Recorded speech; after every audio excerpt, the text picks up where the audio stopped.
पहाड़ों की बाहों में जकड़ा हुआ वो बंगला हमेशा से ही कीर्ति को अपनी तरफ खींचता था।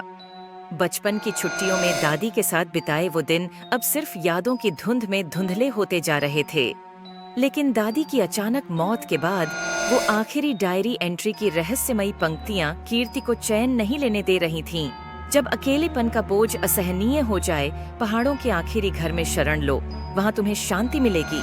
शहर की चकाचौंध और अकेलेपन से तंग आकर कीर्ति ने एक पागल फैसला किया। वो उस सुनसान बंगले तक जाने का निश्चय कर चुकी थी। तूफान की रात में टैक्सी ड्राइवर की चेतावनियों को दरकिनार कर वो पहाड़ों की ओर चल पड़ी। ये सफर शायद शांति की राह नहीं, बल्कि किसी अज्ञात भयावहता की शुरुआत थी। ये कीर्ति को अभी तक मालूम नहीं था। बारिश का थपेड़ों से भी तेज था शहर का शोर। टैक्सी ड्राइवर ने शीशा नीचे किया। कहाँ जाना है मैडम?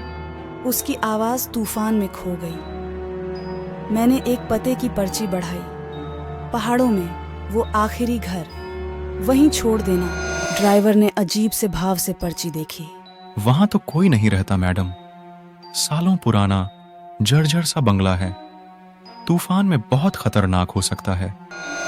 मैंने उसे नजरअंदाज किया। दादी की डायरी में लिखे उस पते तक मुझे पहुंचना था। डायरी में लिखा था, जब अकेलेपन का बोझ असहनीय हो जाए, पहाड़ों के आखिरी घर में शरण लो, वहां तुम्हें शांति मिलेगी। घंटों की यात्रा के बाद टैक्सी एक सुनसान रास्ते पर रुकी। सामने दूर पहाड़ों की छाया में एक अकेला सा बंगला दिखाई दे रहा था। काले पत्थरों से बना, टूटी खिड़कियों वाला, वो मानो तूफान की रफ्तार को चीर कर खड़ा था। टैक्सी ड्राइवर ने जाने से इनकार कर दिया। मजबूरन मैंने बाकी रास्ता पैदल तय किया। बंगले के दरवाजे पर जंग लगा ताला लटका था। डायरी में लिखे एक खास नंबर कॉम्बिनेशन से ताला खुल गया। अंदर का नजारा और भी डराने वाला था। धूल जमी हर चीज पर, टूटी हुई कुर्सियां, दीवारों पर उभरी हुई नमी। हवा में एक बासी गंध सी तैर रही थी। ऊपर जाने के लिए सीढ़ियां चढ़ते हुए मुझे किसी की नजर महसूस हुई।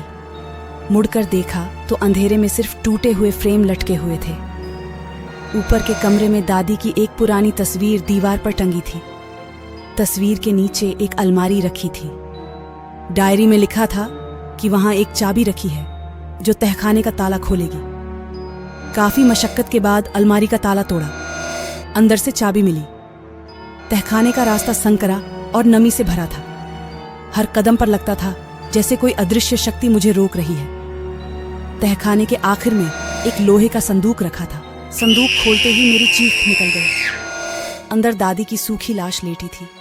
उसकी आंखें खुली थीं और हाथ में वही डायरी थी। डायरी के आखिरी पन्ने पर लिखा था, अकेलेपन से डरो मत बेटी, मैं हमेशा तुम्हारे साथ हूं। तभी अचानक बंगले की बिजली चली गई और अंधेरे में मुझे लगा जैसे कोई मेरा कंधा छू रहा है। मैं चीखती हुई ऊपर दौड़ी, लेकिन दरवाजा बंद था। खिड़की से बाहर झांकने की हिम्मत न हुई। अब बारिश का शोर भी नहीं सुनाई दे रहा था, सिर्फ एक खौफनाक सन्नाटा था। तभी दीवार पर टंगी दादी की तस्वीर कांच से बाहर निकलकर मेरी तरफ बढ़ने लगी। दीवार से निकलती दादी की तस्वीर मेरी चीख को चीरती हुई कमरे में फैल गई। कांच का फ्रेम अब गायब था। उसकी जगह धुंधली, कोहरे जैसी एक आकृति हवा में तैर रही थी। वो धीरे धीरे मेरी तरफ बढ़ी। उसकी आंखें दो काले गड्ढों की तरह थीं, जिनमें से एक भयानक ठंड निकल रही थी। मेरे पैर जमीन पर जमे ही नहीं। पीछे हटने की कोशिश में मैं अलमारी से टकराई। अचानक अलमारी का दरवाजा खुद ब खुद खुल गया। अंदर अंधेरा था, लेकिन एक कम गुनगुनाता हुआ सुर सुनाई देने लगा, मानो कोई लोरी गा रहा हो। हिम्मत जुटाकर मैंने अलमारी के अंदर झांका। वहां कुछ नहीं था, सिर्फ वही लोरी गुनगुनाती हुई तेज होती जा रही थी। तभी दीवार से निकली धुंधली आकृति ने एक तेज धक्का दिया। मैं चीखती हुई अलमारी के अंदर गिर गई। दरवाजा जोर से बंद हुआ। अंधेरे में लोरी अब साफ सुनाई दे रही थी। ये वही लोरी थी जो बचपन में दादी सुनाती थी। धीरे धीरे लोरी का सुर बदलने लगा। मीठा स्वर भयानक कर्कशता में बदल गया। ऐसा लग रहा था जैसे कोई मेरा दिमाग खाने की कोशिश कर रहा है। घंटों या शायद मिनटों, मुझे नहीं पता, ये सिलसिला चलता रहा। आखिरकार लोरी बंद हो गई। सन्नाटा इतना गहरा था कि कानों में सीटी बजने लगी। थोड़ी देर में अलमारी का दरवाजा धीरे से खुला। बाहर कमरे में रोशनी थी। जर्जर बंगला अब नया लग रहा था। फर्नीचर साफ था, दीवारों पर नमी नहीं थी। अचानक दादी सामने खड़ी थी, बिल्कुल वैसी ही जैसी वो जीवित थी। उनकी आंखों में ममता की चमक थी। उन्होंने मुझे गले लगा लिया। बच्ची, तू कहाँ थी इतनी देर? मैं कितना डर गई थी। मैं सन्न रह गई। ये कैसा भ्रम था? ये कैसा खेल था? दादी की मौत को हफ्तों हो चुके थे। मैं कुछ बोल नहीं पाई, बस दादी को गले लगाए रोने लगी। कुछ दिन बीते। बंगला अब मेरा घर लगने लगा था। दादी हर वक्त मेरा ख्याल रखती थी। वो हंसती थी, बातें करती थी, बिल्कुल वैसी ही जैसी वो पहले करती थी। एक रात दादी ने मुझे डायरी दिखाई, वही डायरी जो तहखाने के संदूक में मिली थी। पढ़ ले बेटी, उन्होंने कहा। डायरी खोली तो उसमें सिर्फ एक ही पन्ना था। उस पन्ने पर लिखा था, अकेलेपन से डरना मत बेटी, मैं हमेशा तुम्हारे साथ हूं। उसी पल कमरे की बिजली चली गई। अंधेरे में मैंने दादी को पुकारा, लेकिन कोई जवाब नहीं आया। तभी मुझे एहसास हुआ कि मेरी बांह पर कोई हाथ है।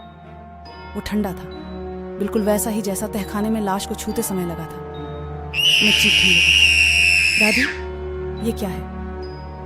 लेकिन जवाब में सिर्फ हवा के झोंके और दीवार पर टंगी मेरी खुद की एक तस्वीर कांच से बाहर निकलने की आवाज आई। चीख निकलने से पहले ही मेरा गला रूंध गया। दीवार से निकलती मेरी खुद की तस्वीर धुंधली आकृति में कमरे में घूमने लगी। मेरी नकल करती हुई वो हंस रही थी, एक ऐसी हंसी जो मेरी रीढ़ की हड्डी में सिहरन पैदा कर रही थी। अचानक असली दादी, या कम से कम वो जो वैसी दिख रही थी, कमरे में घबराकर दाखिल हुई। बच्ची क्या हुआ?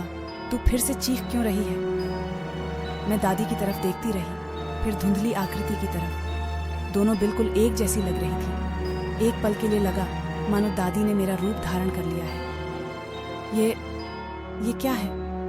मैं लड़खड़ाती हुई बोल पाई। दादी मेरी तरफ दौड़ी और मुझे गले से लगा लिया। कुछ नहीं बेटी, बुरा सपना था, सब ठीक है। उनकी गर्म सांसें मेरे गले पर पड़ रही थी, मगर किसी वजह से वो गले लगना मुझे दम घुटने जैसा महसूस हो रहा था। धुंधली आकृति धीरे धीरे दादी के पीछे विलीन हो रही थी। उस रात के बाद से बंगले में चीजें और भी अजीब होने लगी। दादी कभी बूढ़ी दिखती, कभी जवान। उनकी आवाज भी बदलती रहती, कभी जानी पहचानी दादी की ममता भरी आवाज, तो कभी तहखाने से लाश को छूते समय महसूस हुई उस कठोर ठंडी हवा जैसी। एक दिन सुबह उठते ही मैंने देखा दादी गायब है। उनकी जगह पर टेबल पर वही पुरानी डायरी पड़ी थी। डायरी खोली तो आखिरी पन्ने पर लिखा था, अकेलेपन से डरो मत बेटी, मैं हमेशा तुम्हारे साथ हूं। पन्ने के नीचे एक चाबी रखी थी, वही चाबी जो तहखाने का ताला खोलती थी। मेरा दिल धक से रह गया। क्या ये सब तहखाने से लाश को निकालने की सजा थी? कुछ देर हिचकिचाने के बाद मैंने तहखाने का रुख किया। सीढ़ियां उतरते समय हर कदम पर लगता था जैसे कोई अदृश्य हाथ मुझे नीचे खींच रहा है। तहखाने का दरवाजा खोलते ही एक सिरदुला देने वाली ठंडी हवा निकली। लोहे का संदूक वहीं रखा था। संदूक खोलने में काफी ताकत लगी। अंदर कुछ नहीं था, सिर्फ अंधेरा। मगर तभी अंधेरे से एक फुसफुसाहट सुनाई दी, अकेलेपन से डरो मत बेटी, मैं हमेशा तुम्हारे साथ हूँ। फुसफुसाहट मेरी ही आवाज में थी। मैं चीखती हुई पीछे हटी। मेरा पैर अटक गया और मैं सीढ़ियों से लुढ़क गई। जब होश आया तो मैं बंगले के बाहर पड़ी थी। बारिश हो रही थी, आसमान में आज तक बंगला दूर खड़ा था, जर्जर और अंधेरा। शायद मैं वहां से भाग निकली थी। शायद वो सब एक बुरा सपना था। मगर हर रात सपने में मुझे वही डायरी दिखाई देती है, वही आखिरी पन्ना, वही शब्द, अकेलेपन से डरो मत बेटी, मैं हमेशा तुम्हारे साथ हूं। और हर बार मुझे ये एहसास होता है कि वो फुसफुसाहट अब मेरे सपनों से निकलकर हकीकत बनने को बेताब है।